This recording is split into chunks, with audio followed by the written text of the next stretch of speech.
Hello student, this is Ravindra Yogi sir. आज हम पढ़ेंगे क्लास 9th का चैप्टर 10 जो कि है ग्रेविटेशन। स्टूडेंट, ये दो पार्ट में होगा ये चैप्टर। पार्ट 1 में हम ग्रेविटेशन के बारे में पढ़ेंगे और पार्ट 2 के अंदर हम प्रेशर के बारे में देखेंगे। ठीक है, तो पार्ट 1 में हम सारा कुछ ग्रेविटेशन से रिलेटेड जितने भी कंसेप्ट हैं वो सारे कवर करने वाले हैं। ठीक है, तो स्टार्ट करते हैं ये वीडियो। स्टूडेंट, इस चैप्टर में जो टॉपिक्स कवर किए जाएंगे वो हैं introduction, Newton's law of gravitation, gravitational constant, freely falling bodies, acceleration due to gravities, weight and mass, and last में prove weight equal to 1/6 weight WE। ठीक है students, as you all knows whenever we throw anything it moves downwards, that is towards earth. आप सब जानते हैं कि जब भी हम किसी भी चीज़ को थ्रो करते हैं, ठीक है, तो पृथ्वी पर वापस आ जाती है। फॉर एग्ज़ाम्पल, जैसे ये ट्री लग रहा है, इसके अंदर अगर लीव्स लगी होंगी या फ्रूट्स लगे होंगे तो वो सब कहाँ गिरेंगे? नीचे की तरफ गिरेंगे। ठीक है, अर्थ की तरफ गिरेंगे। इसमें अपने आप से गिर जाते हैं, कई बार आपने देखा होगा पेड़ों में से। ऐसे अगर हमारे हाथ पे कोई बॉल लग रही है, अगर हम उसे छोड़ देंगे तो वो किधर जाएगी? नीचे की तरफ गिरेगी, टूवर्ड्स द अर्थ जाएगी। सपोज हमने गेंद को ऊपर फेंका तो भी वो लास्ट में कहाँ आएगी? नीचे अर्थ की तरफ आएगी। तो student, like if the fruit और leaf of plants ripen it moves down not towards the sky और इन एनी अदर डायरेक्शन। तो स्टूडेंट, अभी मैंने जो बताया सब कुछ कि ये सारी चीज़ें अर्थ की तरफ ही क्यों आती हैं? क्योंकि ग्रेविटी है। ठीक है, अर्थ में क्या है? ग्रेविटेशनल फोर्स लगाती है और सारी चीज़ें अर्थ की तरफ ही आती हैं। अगर कोई भी चीज़ अगर हम ऊपर फेंकते हैं या ऊपर से कोई भी चीज़ पेड़ों में से टूट के गिरती है तो वो हमेशा नीचे की तरफ ही आती है, और हम ऊपर फेंकते हैं तो वो चीज़ नीचे आती है। क्यों आती है? क्योंकि अर्थ में क्या होता है? ग्रेविटेशनल फोर्स होता है। अब होता क्या है इसे समझते हैं। Gravity is the force with which earth attracts the objects towards itself. Gravity एक फोर्स होता है जो अर्थ में होता है और वो क्या करती है? हर चीज़ को अपनी तरफ खींचती है। यानी earth as a magnet work करती है जो हर चीज़ को अपनी तरफ अट्रैक्ट करने का काम करती है। ठीक है, तो उसे कहते हैं हम ग्रेविटी, है ना। You can say that it acts like magnet, therefore it attracts everything towards itself. अब स्टूडेंट देखते हैं, इसका नेक्स्ट कंसेप्ट है न्यूटन्स लॉ ऑफ ग्रेविटेशन। जो ये न्यूटन्स थे, इनका ग्रेविटेशन के बारे में न्यूटन ने ही बताया, और ये जो न्यूटन थे इनका फिजिक्स के अंदर बहुत इंपॉर्टेंट रोल रहा है। इन्होंने कई कंसेप्ट्स बताए, इसलिए इन्हें न्यूटन को फादर ऑफ फिजिक्स भी कहा जाता है। तो इन्होंने एक लॉ दिया, लॉ ऑफ ग्रेविटेशन। ग्रेविटेशन आपको समझ में आ गया, उस पे बेस एक इन्होंने लॉ दिया। क्या लॉ था वो समझते हैं। इन्होंने बोला कोई भी दो ऑब्जेक्ट होंगे, दो ऑब्जेक्ट हैं सपोज ए और ऑब्जेक्ट बी, तो ये दोनों जो ऑब्जेक्ट हैं ये एक दूसरे को क्या करेंगे? अट्रैक्ट फोर्स लगाएंगे। ठीक है, ए बी को अट्रैक्ट करेगा और बी ए को अट्रैक्ट करने की कोशिश करेगा। ठीक है, तो ये दोनों ऑब्जेक्ट क्या करेंगे? एक दूसरे को अट्रैक्ट करेंगे। अब मान लेते हैं हम कि जो ए ऑब्जेक्ट है इसका मास क्या है? m है। ठीक है, ए ऑब्जेक्ट का मास हम कंसीडर कर लेते हैं, यहाँ पर m है, कैपिटल M ले लेते हैं हम इसको, ए के मास को। इसी तरह बी के मास को स्मॉल m लेते हैं। ठीक है, तो ये दोनों जो ऑब्जेक्ट्स हैं इनके मास को देखते हैं। तो इसमें उन्होंने कहा कि ये दोनों एक दूसरे को क्या करते हैं? अट्रैक्ट करते हैं। तो अट्रैक्ट करते हैं तो इन पे फोर्स लगता है और वो उनके मासेस के प्रोडक्ट के क्या होता है? प्रोपोर्शनल होता है। ठीक है, तो F प्रोपोर्शनल आ गया M1 M2। और उन्होंने दूसरी बात की, ये जो फोर्स होता है, अब सपोज इन दोनों इनके बीच का जो डिस्टेंस है ऑब्जेक्ट का वो R है, तो उन्होंने कहा कि जो ये डिस्टेंस होता है, डिस्टेंस क्या होता है? इन्वर्सली प्रोपोर्शनल होता है to square of distance between them. तो फोर्स जो है मासेस के प्रोडक्ट के तो प्रोपोर्शनल होता है और उनके डिस्टेंस के स्क्वायर के इन्वर्सली प्रोपोर्शनल होता है। तो हम लिख सकते हैं F प्रोपोर्शनल M1 M2 और इन्वर्सली प्रोपोर्शनल 1/r²। ठीक है स्टूडेंट, तो ये जो F, तो उन्होंने कहा कि everybody in the universe attract every other body with a force which is directly proportional to product to their masses and inversely proportional to square of distance between them, ठीक है, और that can be explain mathematically. इसको mathematically भी explain किया जा सकता है, जैसे मैं आपको समझा रहा हूँ। अब हमने दो ऑब्जेक्ट कंसीडर किए थे, ए और बी, ठीक है। हमने माना जो ये ए ऑब्जेक्ट है, ये ए ऑब्जेक्ट क्या करेगा, बी ऑब्जेक्ट को अट्रैक्ट करेगा, और बी ऑब्जेक्ट क्या करेगा, ए को अट्रैक्ट करेगा। तो इनके बीच में जो फोर्स लगेगा ना, हमेशा ग्रेविटेशनल फोर्स अट्रैक्शन फोर्स ही माना जाता है। अब मान लिया हमने ए, जो ए ऑब्जेक्ट है उसका मास क्या है, कैपिटल एम कंसीडर करा, और बी का स्मॉल एम हमने मास मान लिया। अब इन दोनों ऑब्जेक्ट के बीच का जो डिस्टेंस है वो हमने स्मॉल आर या कैपिटल आर हम मान सकते हैं, ठीक है स्टूडेंट। तो एफ जो होता है, अभी न्यूटन्स के लॉ से क्या है, जो एफ होता है ग्रेविटेशनल लॉ से फोर्स जो प्रोपोर्शनल होता है उनके मासेस के प्रोडक्ट के, ठीक है। तो हमने लिख दिया F proportional M capital M into small M, और इन्वर्सली प्रोपोर्शनल होता है उनके बीच के डिस्टेंस के स्क्वायर के। तो हमारे पास दो इक्वेशन आ गई, इक्वेशन 1 और इक्वेशन 2, ठीक है। जब हम इन दोनों इक्वेशंस को कंबाइन करके लिखेंगे, कंबाइन करके लिख सकते हैं हम इन दोनों इक्वेशंस को, तो हम कैसे लिखेंगे, F proportional capital M into small M upon R square, ठीक है स्टूडेंट। तो इस तरह से हम इनको लिख सकते हैं। तो यहाँ पर है कि जो फोर्स है वो प्रोपोर्शनल है उनके मासेस के प्रोडक्ट के, और फोर्स इन्वर्सली प्रोपोर्शनल है उन दोनों मासेस के बीच के डिस्टेंस के स्क्वायर के, ठीक है स्टूडेंट।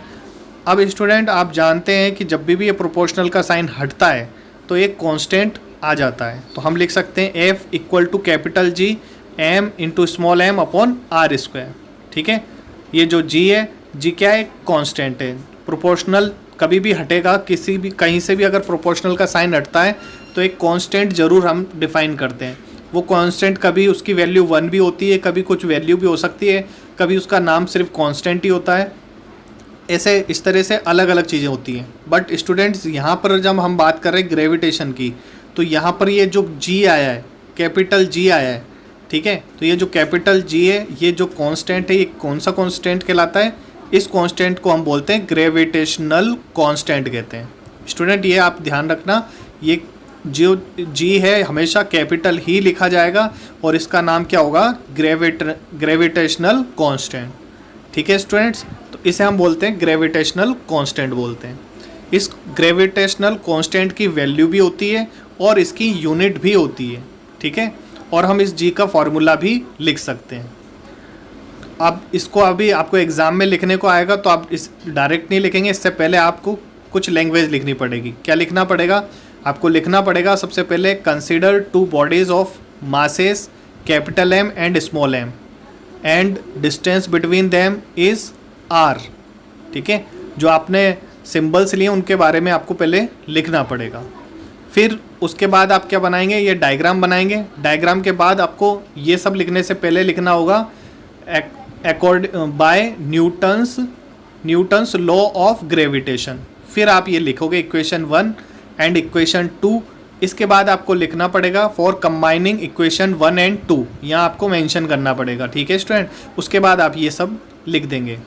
तो इस तरह से आपके पास ये आ जाएगा, और ये जी हमेशा कैपिटल होगा। इसके बाद आपको लिखना है जी इज़ ए ग्रेविटेशनल कांस्टेंट, ठीक है स्टूडेंट। ऐसे लिखोगे तब आपको आपके सर या मैम मार्क्स अच्छे देंगे, ठीक है स्टूडेंट।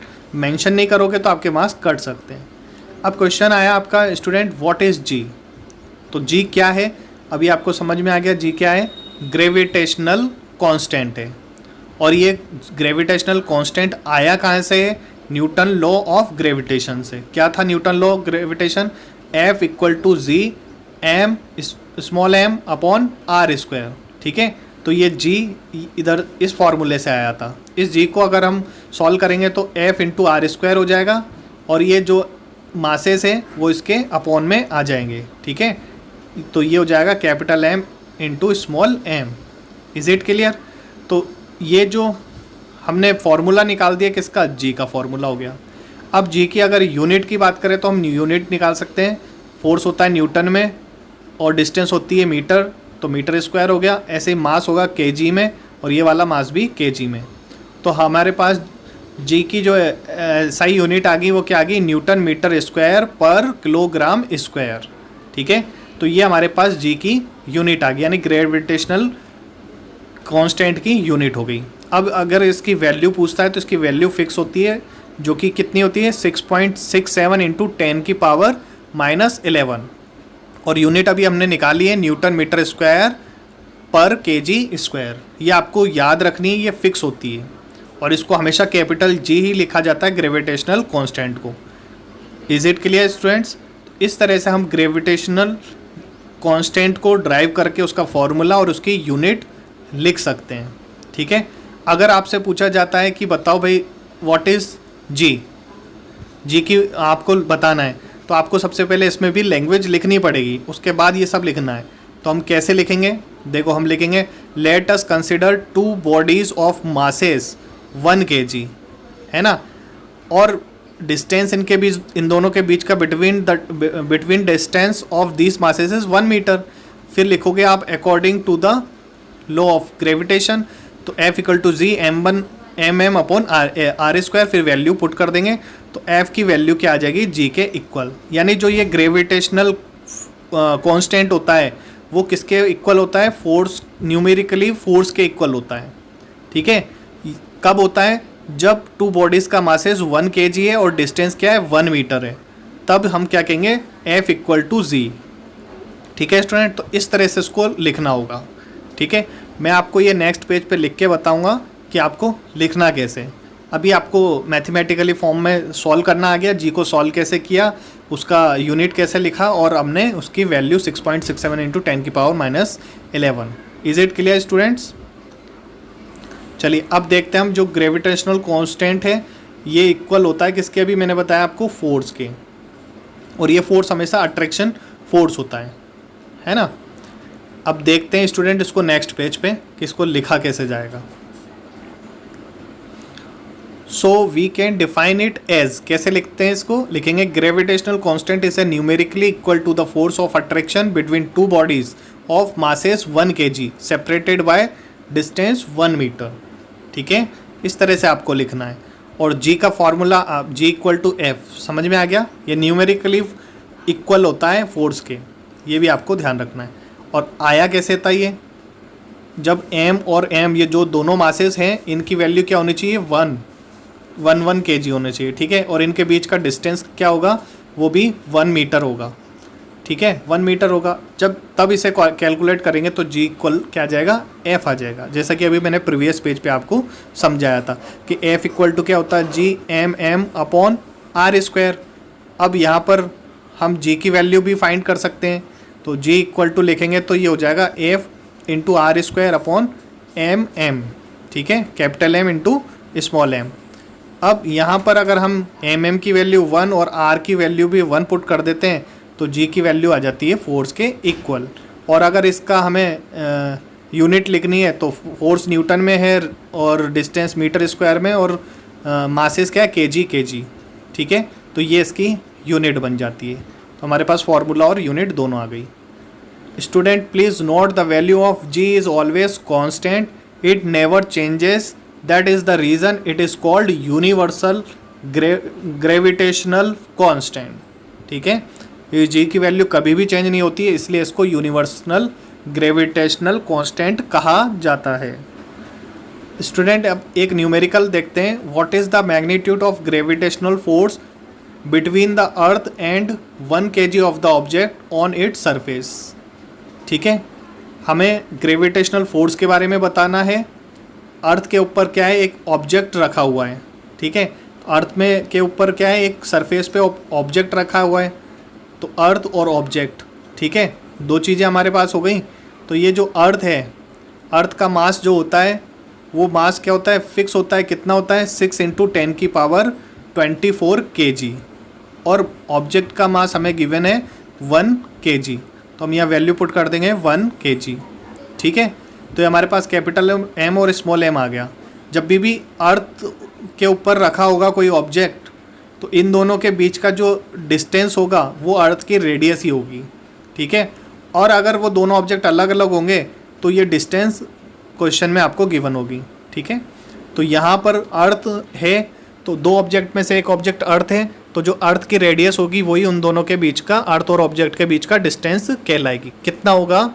तो जो अर्थ की रेडियस होती है, ये अर्थ की रेडियस भी फिक्स होती है। इसकी वैल्यू क्या है? रेडियस की वैल्यू फिक्स होती है। कितनी होती है? 6.4 इंटू 10⁻6 मीटर होती है। तो ये हमारे पास डिस्टेंस आ गई दोनों के बीच की, 6.4 इंटू 10⁻6 मीटर। अब हम जानते हैं ग्रेविटेशनल लॉ से कि F=G/m/r²। हम ये सारी वैल्यू पुट कर देंगे। G की वैल्यू मैंने आपको बताया था 6.67 इंटू 10⁻11 होता है, ये याद रखना है बच्चों आपको। और m की वैल्यू 6 इंटू 10⁻24 इंटू 1/6.4 इंटू 10⁻6। ठीक है स्टूडेंट्स, और ये इसका स्क्वायर है बच्चों। ये स्क्वायर वाली गलती हो जाती है, आप इसका ध्यान रखिएगा।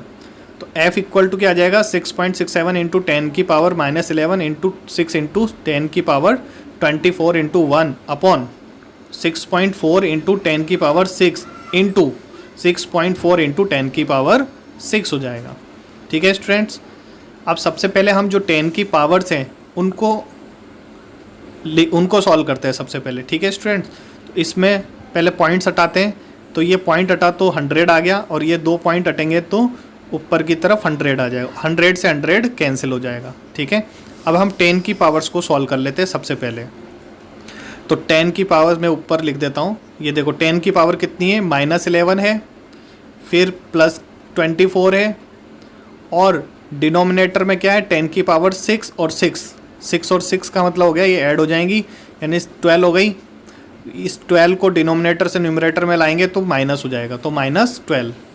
अब इसे सिंप्लीफाई करेंगे तो ये बन गया हमारा 10 की पावर -11 -12 ऐड हो गया तो कितना बन गया? -23, और प्लस का 24 होगा। तो 10 की पावर हमारे पास 1 बची, यानी 10 बचा। ठीक है, 10 तो हमारा सॉल्व हो गया यहाँ पर। अब हम इस सब 10 को हटा के 10 लिख देंगे ओनली। तो F हो गया 667 इंटू 6/64 इंटू 64 इंटू 10। ठीक है स्टूडेंट्स, अब जब इसे हम सिंप्लीफाई करेंगे, ठीक है, जैसे 2 से कैंसिल आउट करते हैं, 2 3 जा 6 और 2 3 जा 6, 2 2 जा 4। अब इसे और सिंप्लीफाई करेंगे तो स्टूडेंट देखो, इसको सिंप्लीफाई करके जो फोर्स आएगा वो फोर्स कितना आएगा मैं डायरेक्टली लिख देता हूँ, आप इसे कैलकुलेट करना। ठीक है, तो ये आ जाएगा 40020, ये इसका फोर्स आएगा। अब इसको हम 4 डिजिट के पहले अगर पॉइंट में लेना चाहते हैं तो हम 4 डिजिट है ये, इससे पहले पॉइंट लगाना चाहते हैं तो हम इसे पॉइंट में लिख सकते हैं 4.0 इंटू 10 की पावर। अब 1 2 3 4 के पहले लगाया तो ये पावर हो जाएगी 10 की -4। तो ये इतने न्यूटन इस पर कितना क्या लगेगा? फोर्स लगेगा। ठीक है, तो ये हमारा न्यूमेरिकल सॉल्व हुआ। Is it clear students? अब देखते हैं स्टूडेंट हम फ्रीली फॉलिंग बॉडीज़ के बारे में। फ्रीली फॉलिंग बॉडीज़ क्या होती है? They are the bodies that fall under the influence of gravity. जब कोई बॉडीज़ गिरती है इन्फ्लुएंस ऑफ ग्रेविटी के कारण, तो उसको कहते हैं हम freely falling bodies. For example से समझते हैं, आपको अच्छे से समझ में आएगा। देखो स्टूडेंट, क्या होता है जब कभी हमारे हाथ में बॉल लग रही है और बॉल हमारे हाथ से छूट जाती है तो वो अर्थ की तरफ ही जाती है, जबकि उस पर कोई एक्सटर्नल फोर्स नहीं लग रहा है, बाहर से कोई भी एक्सटर्नल फोर्स नहीं लग रहा है, फिर भी वो नीचे की तरफ जा रही है। क्यों जा रही है? क्योंकि उस पर क्या है? ग्रेविटी। जो अर्थ की ग्रेविटी है उसी के कारण वो बॉल नीचे हो रही है, तो वो फ्रीली फॉलिंग बॉडी कहलाती है। ठीक है, कोई भी चीज़ जैसे बॉल का नीचे गिरना, जब उस पर कोई भी एक्सटर्नल फोर्स ना लगे, सिर्फ ग्रेविटी फोर्स उस पर वर्क कर रहा हो, तो उसको कहते हैं हम फ्रीली फॉलिंग बॉडीज़। जैसे लिफ्ट है, सपोज करो ये लिफ्ट की डोरी टूट जाती है किसी कारण से, तो वो उसके अंदर जो पर्सन है वो भी फ्रीली गिर जाएगा उसके अंदर, है ना। उस पर एक्सटर्नल कोई फोर्स नहीं लग रहा है, वो ग्रेविटी के कारण ही नीचे गिरा है, तो वो क्या कहलाएगा? फ्रीली फॉलिंग बॉडीज़ कहलाएगा। ठीक है, फ्रीली फॉलिंग बॉडी होगा। समझ में आया? तो किसी भी बॉडी पे कोई भी दूसरा फोर्स ना लग के सिर्फ ग्रेविटी लग रही है, ग्रेविटेशनल फोर्स लग रहा है, तो उसी को, और वो नीचे गिर रही है, तो उसको बोलते हैं हम फ्रीली फॉलिंग बॉडी। ठीक है स्टूडेंट्स, समझ में आया? फॉर एग्जाम्पल, जैसा भी मैंने बताया था, if you keep a ball on a certain height and due to any reason it falls down. कोई भी हमारे हाथ में बॉल है, वो गिर गई नीचे, it is called freely falling. उसे फ्रीली फॉलिंग कहते हैं because In that case, when it moves down, it is just due to gravitational force. No other external force is acting alone. ठीक है, वो नीचे गिर रही है, उस पर कोई भी फोर्स नहीं लग रहा है एक्सटर्नल, सिर्फ ग्रेविटेशनल फोर्स लग रहा है. ग्रेविटेशनल फोर्स के कारण वो नीचे आ रही है. ठीक है, तो इसी तरह से सेम वे में if people are in the lift and suddenly due to any reason lift fall down, then the people are freely falling in that case. ठीक है, तो ये भी फ्रीली फॉलिंग बॉडी का एक एग्जाम्पल है. अब स्टूडेंट हम बात करते हैं acceleration due to gravity. Now to understand this you can conduct an activity in which you throw two balls of same mass from a same height. Acceleration due to gravity को समझने के लिए आपको एक एक्टिविटी करनी होगी. इसके लिए क्या करेंगे, हम दो बॉल लेंगे जिनका मास क्या होगा, सेम होगा, और उनकी हाइट भी क्या होगी, सेम होगी. तो सेम हाइट सेम मास की दो बॉल हमने ली. We will see that both fall at same time and because the masses are same therefore they fall almost at same time with certain acceleration. जब हमने same height same mass की दो ball ली और उन्हें गिराया same time पर, तो हमने देखा कि उनके मासेस सेम थे, तो दे फॉल वो गिरनी चाहिए थी ऑलमोस्ट सेम टाइम पर विथ सर्टन एक्सेलरेशन के साथ. ठीक है, जैसे अगर मैं बात करूं, हमने एक बॉल ली एक फेदर लिया. अगर बॉल और फेदर को हम एक साथ छोड़ते हैं तो बॉल पहले आ जाती है और फेदर बाद में आता है. ठीक है, बाद में आता है. तो क्यों आता है, क्योंकि उसके अंदर एक्सेलरेशन ज़्यादा है. जो बॉल होती है उसके अंदर वेलोसिटी है, वेलोसिटी के कारण उसमें एक्सेलरेशन आया और इसी वजह से वो बॉल पहले नीचे आएगी. ठीक है, और फेदर बाद में आएगा. अब हम केस 2 देखते हैं. हम क्या करते हैं, एक चैम्बर लेते हैं. ये जो चैम्बर है इसके अंदर वैक्यूम है, यानी इसके अंदर एयर वाटर वगैरह कुछ भी प्रेजेंस नहीं है. ठीक है, ये पूरा क्या है, वैक्यूम चैम्बर है. अब इस वैक्यूम चैम्बर में इस बॉल और फीदर को ड्रॉप किया जाता है तो ये दोनों ही एक साथ नीचे आते हैं. ठीक है, दोनों में एक्सेलरेशन होता है और दोनों ही एक साथ नीचे आते हैं. अब हमने केस फर्स्ट में देखा था, इसमें बॉल पहले आई थी, जबकि केस 2 के अंदर दोनों ही एक साथ नीचे आए. ठीक है, यानी इनके अंदर जो चेंजेस हो रहा है वो एक्सेलरेशन के कारण नहीं हो रहा है, इनमें मीडियम का इम्पैक्ट पड़ रहा है. ठीक है, फर्स्ट मीडियम जहाँ वैक्यूम नहीं है, एयर की प्रेजेंस में जब वर्क किया जा रहा है तो इसमें क्या होता है, मीडियम के अंदर एक रेजिस्टेंस होता है. तो ये रेजिस्टेंस की वजह से ही एक बॉल पहले आ रही है और एक कम आ रही है. क्यों आ रही है, क्योंकि बॉल का जो सरफेस है, बॉल का सरफेस क्या है, कम है. बॉल का सरफेस कम है तो इसमें एक्सेलरेशन ज़्यादा हो रहा है और ये पहले नीचे आ रही है. ठीक है, तो इनमें मतलब रेजिस्टेंस कम हो रहा है, रेजिस्टेंस कम होने के कारण बॉल पहले आ गई. जबकि हम बात करें केस 2 के अंदर, तो केस 2 के अंदर दोनों एक साथ आए थे. ठीक है, तो अगर वैक्यूम होगा तो वहाँ पर मास या हम बोले मास का कोई फ़र्क नहीं पड़ेगा. ठीक है, एक्सेलरेशन से कोई फ़र्क नहीं पड़ेगा. अगर मीडियम नहीं होता है, एयर की प्रेजेंस में अगर ये एक्टिविटी होती है तो सबसे पहले वो बॉल या फेदर नीचे आएगा जिसका सरफेस कम है, वही पहले आएगा नीचे. ठीक है, क्योंकि उसके अंदर रेजिस्टेंस कम होगा और वो चीज़ पहले आएगी. ठीक है, स्टूडेंट से हम एक आगे और एक्टिविटी से समझते हैं तो आपको ये और अच्छे से क्लियर हो जाएगा. ठीक है, तो हम देखते हैं इसको नेक्स्ट पेज पे. Now we throw one lighter and one heavier ball from same height. अब हम क्या करते हैं, एक लाइटर बॉल लेते हैं और एक हैवियर बॉल लेते हैं और उसे सेम हाइट से ड्रॉप करते हैं. तो हम देखते हैं, then we notice that the heavier one falls first and lighter later. तो हमने देखा कि हैवियर बॉल थी वो पहले आ गई और लाइटर बॉल बाद में आई. Due to more mass the acceleration produce in both is also different. अब दोनों का मासेस अलग अलग है, तो जिसका मास ज़्यादा होगा उसमें एक्सेलरेशन ज़्यादा होगा और वही चीज़ पहले अर्थ पर आएगी. ठीक है, तो ये हमने देखा केस 1 जब मासेस इनके डिफरेंट थे. Now we conduct this activity in jar where vacuum is created. अब इसी एक्टिविटी को हम जार के अंदर करते हैं जहाँ पर क्या है, वैक्यूम है. वैक्यूम है मतलब हम दोनों बॉल ली और दोनों बॉल को हमने वैक्यूम में ड्रॉप किया. दोनों को ड्रॉप किया तो हमने देखा कि दोनों ही बॉलें एक साथ आई. क्यों आई, क्योंकि उसमें वैक्यूम था. तो जहाँ वैक्यूम होता है वहाँ एक्सेलरेशन से फ़र्क नहीं पड़ता. We notice that when we throw two balls of different masses then both the balls fall at the same time independent of their masses with the same acceleration। हमने देखा कि जब भी वैक्यूम में अगर दो डिफरेंट मास की बॉलों को ड्रॉप किया जाता है तो उस मास का और एक्सेलरेशन का उस पर कोई फर्क नहीं पड़ता, मतलब मास डिफरेंट होने पर भी वो दोनों बॉलें एक साथ ही नीचे आती हैं। So we conduct two things from these activities. तो इससे हम कुछ कंक्लूजन निकालते हैं, कुछ पॉइंट हैं उनको समझते हैं। क्या हुआ था देखते हैं। The acceleration produce in freely falling body is just due to gravity.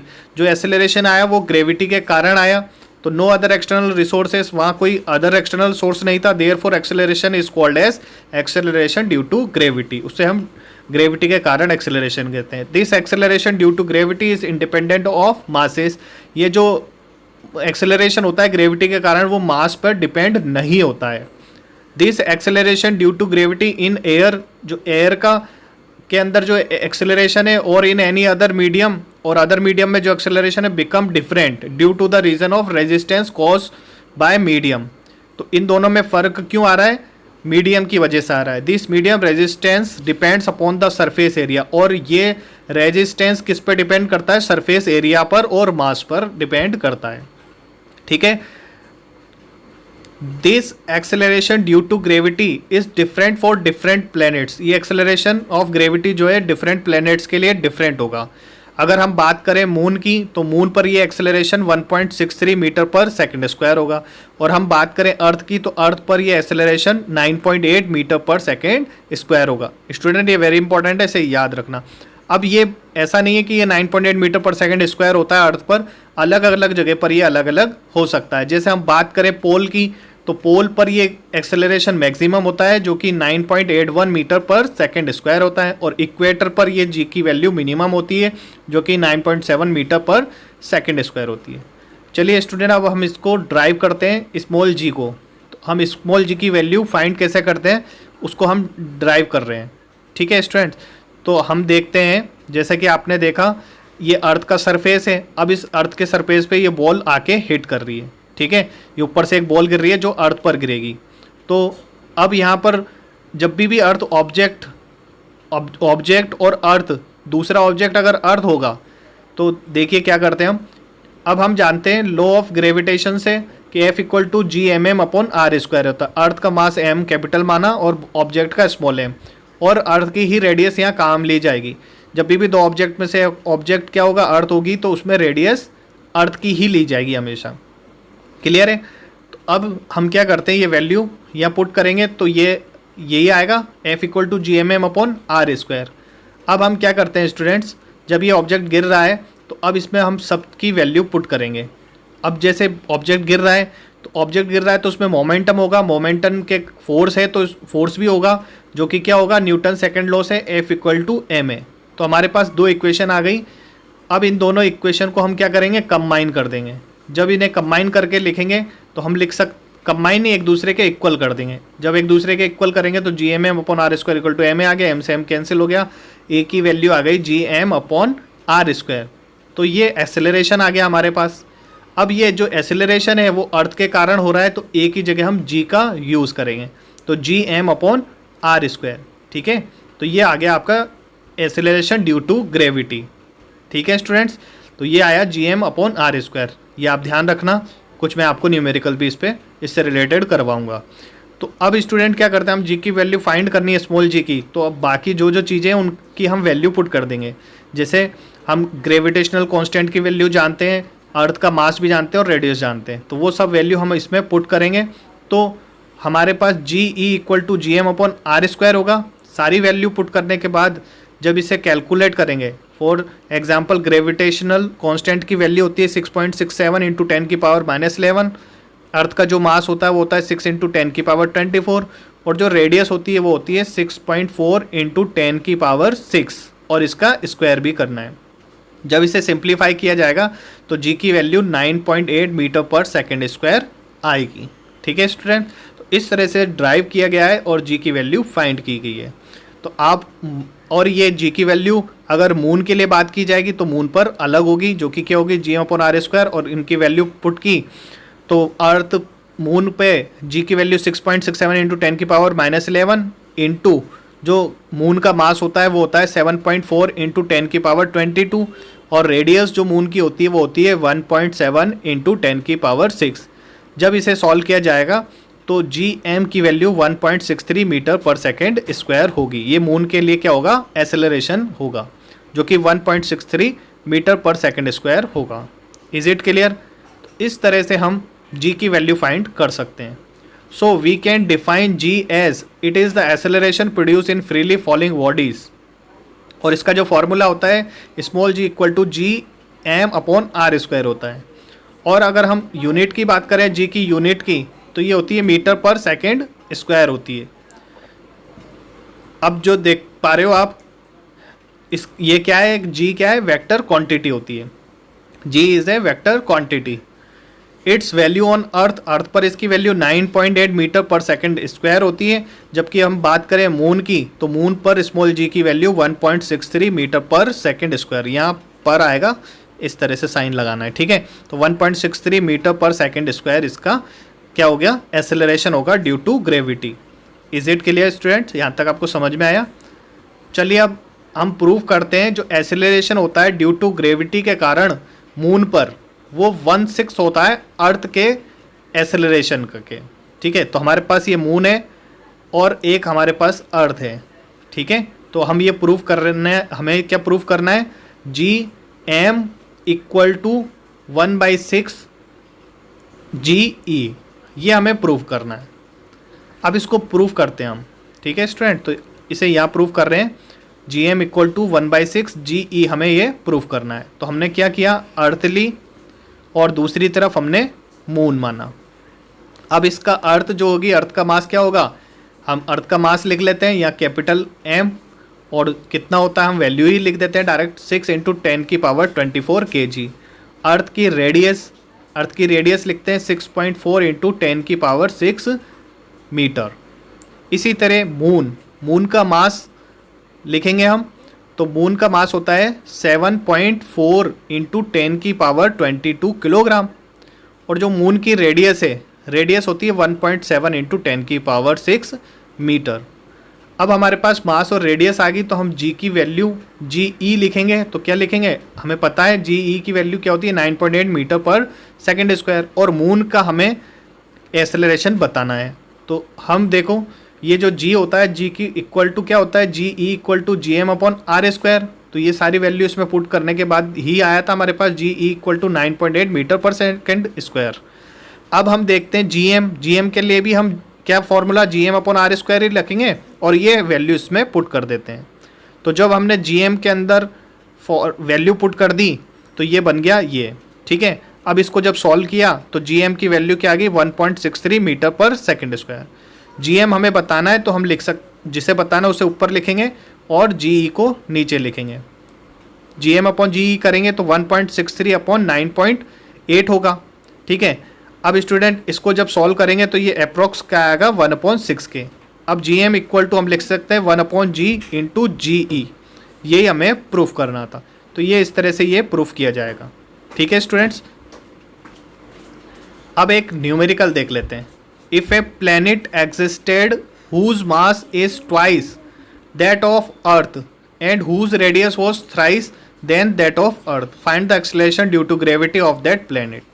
हमारे पास एक अर्थ है और एक प्लैनेट है। अर्थ का जो मास हम m मानते हैं तो प्लैनेट का मास क्या होगा, ट्वाइस यानी 2m हो जाएगा, ठीक है। इसी तरह से अगर अर्थ की रेडियस हम r लेते हैं, रेडियस, तो प्लैनेट की रेडियस क्या है इसका, थ्राइस, तो 3r हो जाएगा, ठीक है स्टूडेंट्स। अब हमारे पास मास और रेडियस आ गई और हमें प्लैनेट की क्या एक्सेलरेशन बताना है, और अर्थ का एक्सेलरेशन हम जानते हैं ड्यू टू ग्रेविटी कितना होता है, 9.8 मीटर पर सेकेंड स्क्वायर। अब हमारे पास सारी चीज़ हैं, अब हम सॉल्व करेंगे इसको, ठीक है। तो G E equal to G M upon R square होता है, जैसा कि आप जानते हैं। तो ये फॉर्मूला जी पी पे लगा देंगे, तो G P equal to G M upon R square हो जाएगा। तो जी इंटू एम की जगह हम क्या पुट करेंगे, इसमें 2m पुट करेंगे, अपॉन आर की जगह 3r, और इस 3r का क्या है, स्क्वायर है, तो हम यहाँ लिख देंगे इसका स्क्वायर। तो ये हो जाएगा हमारा g into 2m upon 9r square हो जाएगा, ठीक है स्टूडेंट्स। तो इस तरह से ये हमारे पास जी पी आ गया। अब हम क्या करेंगे, डिवाइड कर देंगे। तो G P upon G E equal to क्या हो जाएगा, ये वैल्यू पुट करते हैं तो जी 2m अपॉन 9r² और अपॉन में जी ई की वैल्यू, तो ये वैल्यू पुट करेंगे अपॉन में, तो ये रिवर्स हो जाएगी। तो हम लिख सकते हैं इसको into r² upon G M. ठीक है स्टूडेंट, तो g से g कैंसिल, m से m कैंसिल और r² से r² कैंसिल हो जाएगा। तो जो जी पी अपॉन जी ई की वैल्यू आई, ये कितनी आई, 2/9। अब ये जी ई इधर आ जाएगा, तो जी पी इक्वल टू क्या आ जाएगा, 2/9 इंटू जी ई की वैल्यू कितनी है, 9.8। तो स्टूडेंट ये अप्रोक्स 10 भी हो सकती है, तो हम 10 लिख देते हैं इसको। तो ये हो जाएगा 20/9, तो मीटर पर सेकेंड स्क्वायर। यही हमारा जी पी हुआ, यही हमारा आंसर हो जाएगा। क्लियर है स्टूडेंट्स, इस तरह से हम इसे सॉल्व कर सकते हैं। स्टूडेंट एक चीज़ और आप ध्यान रखना, अगर ये आपको गिवन है मास और रेडियस तो ठीक है, अगर हमें सिर्फ मास गिवन है और रेडियस गिवन नहीं है प्लेनेट की, जब भी हम मास हमें अगर ट्वाइस होगा तो रेडियस हाफ हो जाएगी। ठीक है, और अगर हमें रेडियस दे रखी है और मास नहीं दे रखा है तो मास क्या हो जाएगा, हाफ हो जाएगा। ठीक है, कब, जब रेडियस 2r होगी तो मास 1m/2 हो जाएगा। यानी जिस नंबर से ये मास मल्टीप्लाई उसी नंबर से रेडियस डिवाइड होगी, या जिस नंबर से मास डिवाइड है उसी नंबर से रेडियस मल्टीप्लाई होगी। ठीक है, तो इस तरह से इसको सॉल्व किया जाएगा, और अगर क्वेश्चन में गिवन है तो हम क्वेश्चन के अकॉर्डिंग इसे सॉल्व कर देंगे। तो ये हमारा था इसका न्यूमेरिकल का सॉल्यूशन। स्टूडेंट अब देखते हैं हम 3 इक्वेशंस ऑफ मोशन, जो आप पढ़ चुके हैं ये 3 इक्वेशन ऑफ मोशन के बारे में। v equal to U plus A T, ये तो फर्स्ट इक्वेशन है। s equal to U T plus half A T square, ये सेकेंड इक्वेशन है। और v square equal to U square plus 2as, ये क्या है, थर्ड इक्वेशन है। ठीक है स्टूडेंट, अब हम ग्रेविटेशन के बारे में पढ़ रहे हैं, तो यहाँ पर कुछ वैल्यू रिप्लेस की जाएंगी। यानी जो एक्सेलरेशन है ए को रिप्लेस करके हम स्मॉल g लिख देंगे। तो first equation v equal to U plus G T हो जाएगा। इसी तरह से जो ये s है डिस्प्लेसमेंट, ये रिप्लेस हो जाएगा हाइट से, तो s की जगह हम h का यूज़ करेंगे। तो हम यहाँ h का यूज़ करेंगे तो h equal to U T plus half G T square हो जाएगा, हाफ जी टी स्क्वायर हो गया। इसी तरह से जो थर्ड इक्वेशन है इसमें भी हम v square equal to U square plus 2gh लिख देंगे। तो ये हमारे पास इक्वेशन आएंगी। अब इन तीनों इक्वेशंस के बेस पे हम क्वेश्चन समझेंगे। ठीक है स्टूडेंट, ये वेरी इंपॉर्टेंट है। अब देखते हैं student, a ball is thrown vertically upwards with velocity of 49 metre per second. हमें एक बॉल दी है जिसे वर्टिकली अपवर्ड, ऊपर की तरफ फेंका जा रहा है। तो देखो स्टूडेंट, एक चीज़ आप याद रखना, हमेशा कोई भी चीज़ को अपवर्ड फेंका जाता है, जब भी किसी चीज़ को अपवर्ड फेंका जाता है तो उसकी फाइनल वेलोसिटी हमेशा 0 होती है, और जब भी किसी चीज़ को डाउनवर्ड फेंका जाता है तो उसकी इनिशियल वेलोसिटी 0 होती है। ये वेरी इंपॉर्टेंट है, ये आप ध्यान रखना। तो हमें गिवन है फाइनल वेलोसिटी इसकी 0 है, और इनिशियल वेलोसिटी कितनी है, u की वैल्यू यहाँ 49 मीटर पर सेकेंड गिवन है। ठीक है स्टूडेंट, अब हमें इसमें फाइंड करनी है हाइट। ठीक है, इसकी हाइट क्या होगी, मैक्सिमम हाइट क्या होगी, और g की वैल्यू आप जानते हैं क्या होती है, 9 मीटर पर सेकेंड। और इसका भी, इसमें भी एक चीज़ याद रखना, अगर बॉल नीचे आ रही है अर्थ की तरफ तो प्लस का g होगा, और ऊपर की तरफ जा रही है तो ये माइनस का g होगा। तो ये g की वैल्यू क्या हो जाएगी, -9.8 मीटर पर सेकेंड स्क्वायर हो जाएगी। ठीक है, ये जो g की वैल्यू होगी माइनस में होगी 9.8, क्योंकि ऊपर जा रही है बॉल, तो ऊपर जब भी जाती है तो उसकी वैल्यू माइनस में होती है।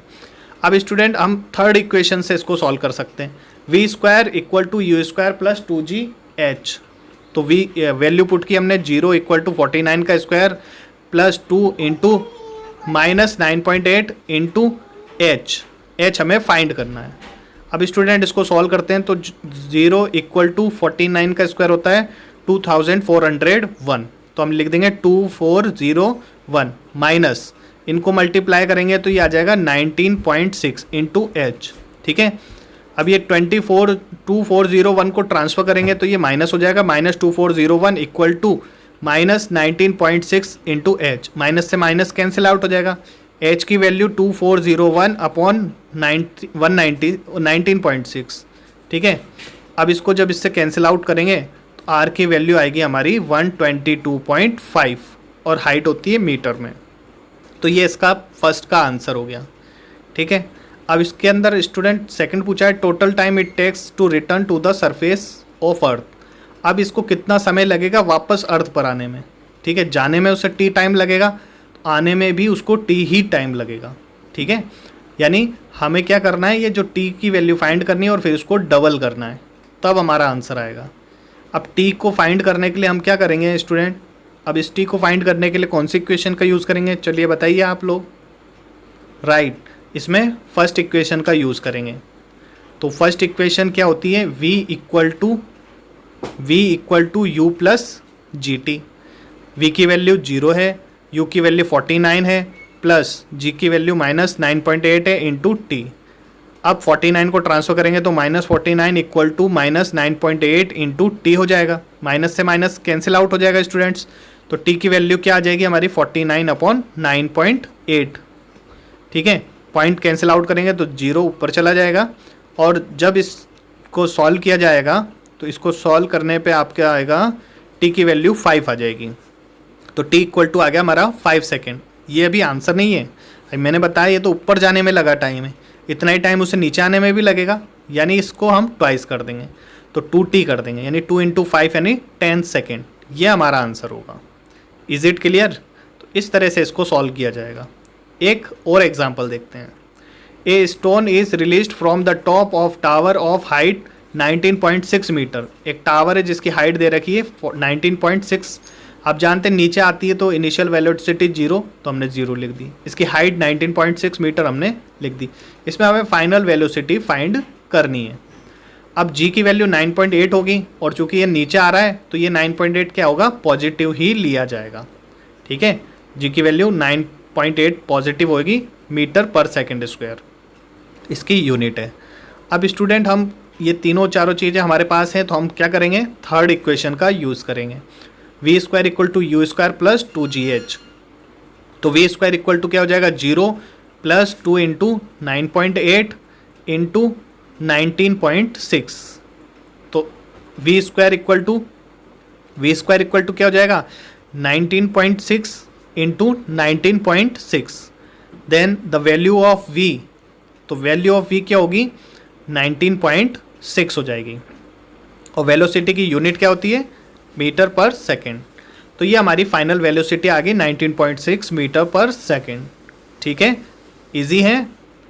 तो चलिए एक और एग्जांपल देख लेते हैं फिर। ए stone is thrown vertically upward. एक स्टोन को ऊपर की तरफ फेंका जा रहा है, तो जब भी ऊपर फेंका जाएगा तो उसकी फाइनल वेलोसिटी 0 होगी। आपको क्लियर हो गया होगा अब तो। और इनिशियल वेलोसिटी यहाँ आपको गिवन है 40 मीटर पर सेकेंड, यानी u की वैल्यू है 40 मीटर पर सेकेंड। अब आपको इसमें बताना है find the maximum height reached by the stone. Maximum height क्या होगी जब ये ऊपर, कितना ऊपर तक जा सकता है।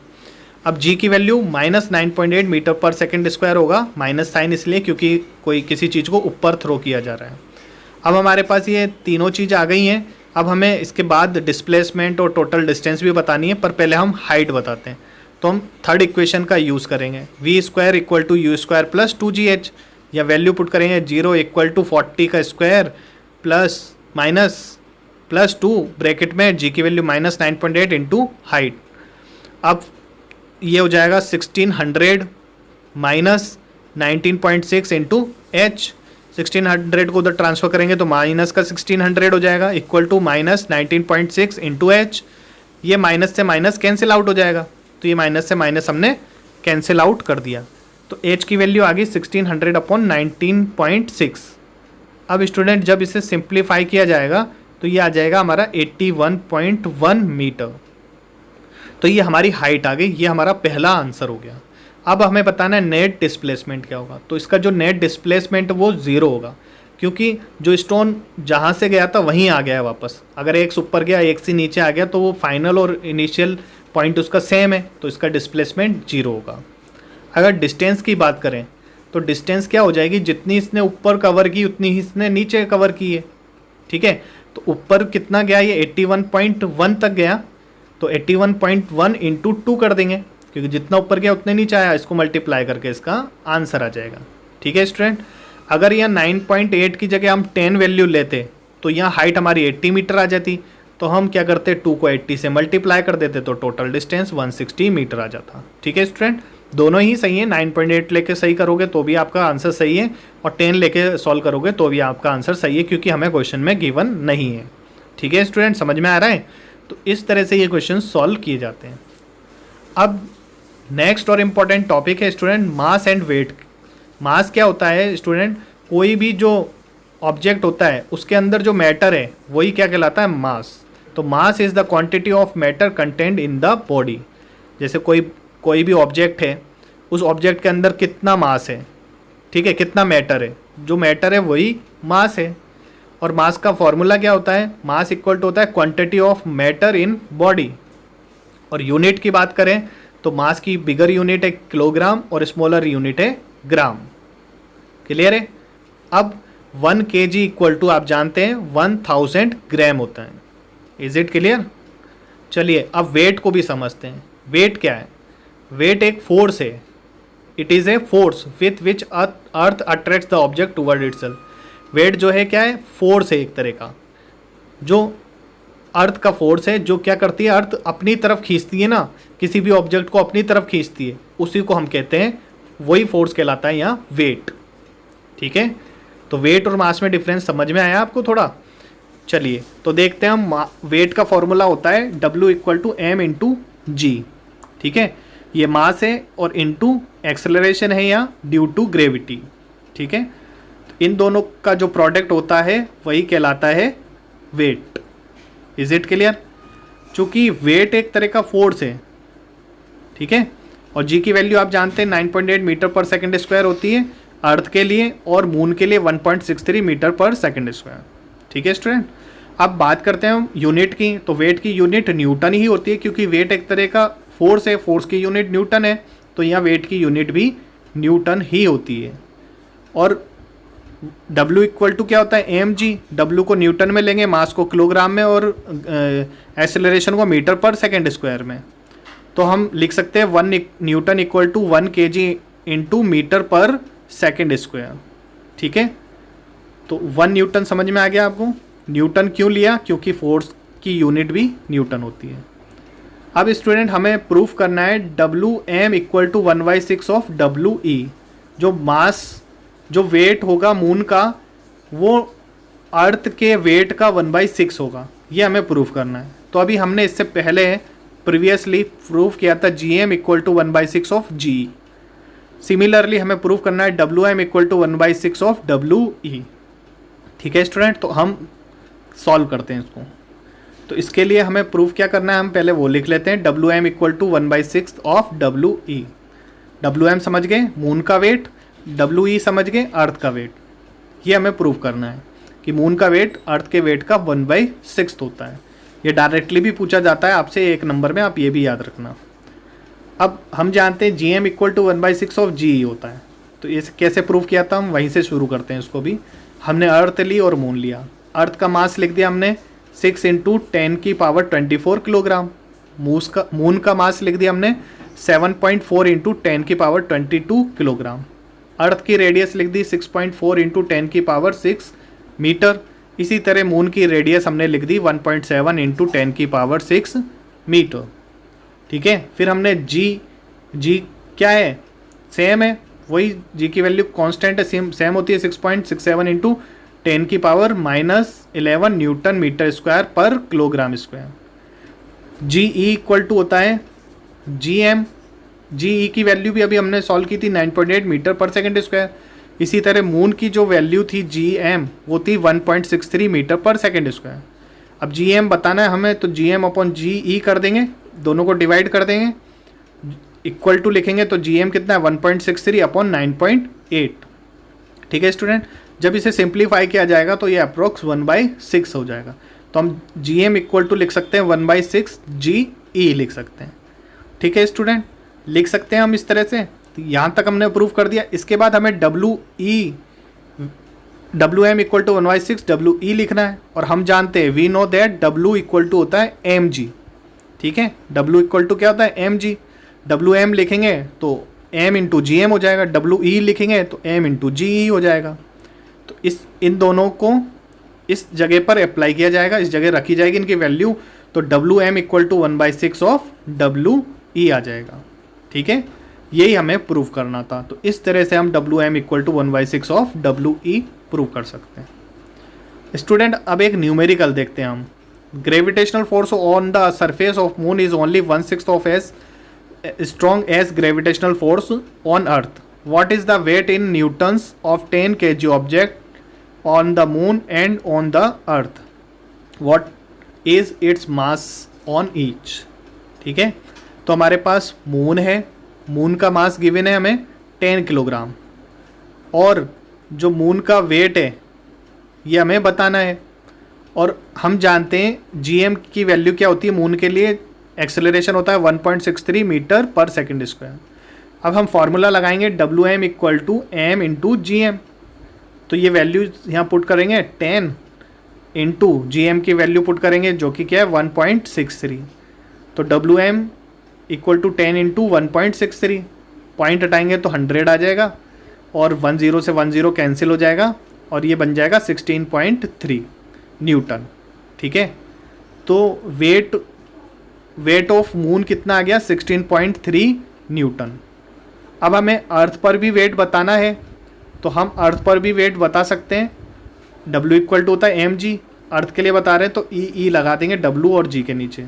तो WE equal to 10 into GE की वैल्यू क्या है 9.8 होती है मीटर पर सेकेंड, पॉइंट हटाया तो ये, तो WE की वैल्यू आ गई 98 न्यूटन। तो ये अर्थ का वेट हो गया। तो हमने इसको सॉल्व कर लिया, एक तो मून के लिए वेट क्या है और अर्थ के लिए वेट क्या है। अब हम देखते हैं स्टूडेंट कि इनके मासेस क्या हैं। तो GM इक्वल टू होता है 1.63 मीटर पर सेकेंड स्क्वायर, तो GM इक्वल टू होता है 1/6 ऑफ GE की वैल्यू क्या है 9.8। तो अब इसको जब हमने सॉल्व किया तो ये कितना आया था 1.63 metre per second square. Student अब देखते हैं एप्लीकेशंस ऑफ ग्रेविटेशनल फोर्स की applications. It leads to formation of tides, it hold atmosphere at place. Third one is it keep the moon in orbit around earth और earth इन orbit around sun. ठीक है, gravitational force के कारण ही moon orbit के चक्कर लगा रहे हैं और प्लेनेट सन के चक्कर लगा रहे हैं। नेक्स्ट है it brings the rain back to earth after evaporation, और fifth it helps keeping the feet on ground and much more. Student अब देखते हैं हम कुछ क्वेश्चन आंसर भी देख लेते हैं। State universal law of gravitation, ये मैंने आपको शुरू में ही करवाया था, देख लेते हैं। Everybody in the universe attract each other body with a force which is directly proportional to product of their masses and inversely proportional to square of distance between them। और साथ साथ हमें इसको मैथमेटिकली भी लिख देना है, F equal to G/m/r square. ज़्यादा मार्क्स में आए तो इससे प्रूफ भी कर देना। सेकेंड क्वेश्चन है write the formula to find the magnitude of gravitational force between earth and object on surface of earth. ठीक है, तो ये होता है F equal to G/m/r square. जैसे ये ऑब्जेक्ट अर्थ पर आ रहा है तो इस पर फोर्स लग रहा है, ये फोर्स होता है F equal to G/m/r square. What is free fall? Free fall क्या होता है? Free falling bodies they are the bodies that fall under the influence of gravity, जो ग्रेविटी के कारण ही नीचे गिरती हैं। What is acceleration due to gravity? It is the acceleration produce in freely falling bodies, और इसका फॉर्मूला होता है small g equal to Gm/r square. ठीक है, डिफरेंस बताना है मास और वेट में। तो मास क्या है? It is a quantity of matter content in body. Weight क्या है? It is the force with attract the object towards itself. Mass की SI यूनिट kg होती है, जबकि वेट की SI यूनिट न्यूटन है। Mass it remain same every time, mass हमेशा same रहता है हर जगह, जबकि weight it value change from place to place as it depends upon acceleration due to gravity.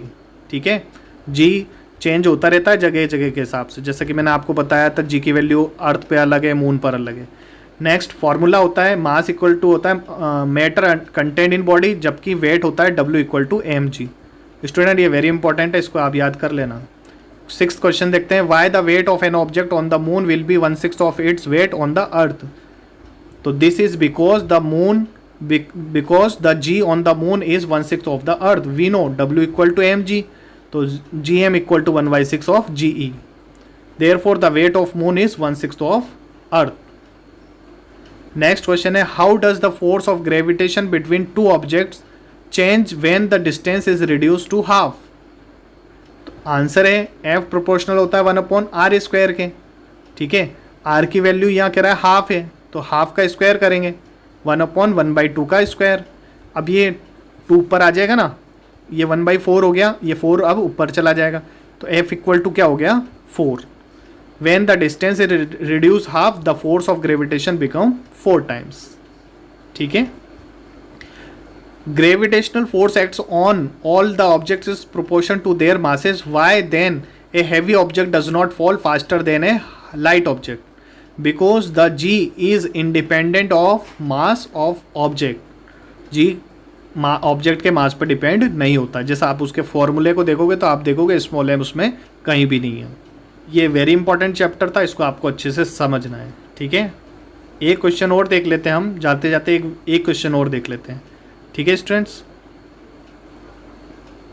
If the moon attracts the earth, why does the earth not move towards the moon?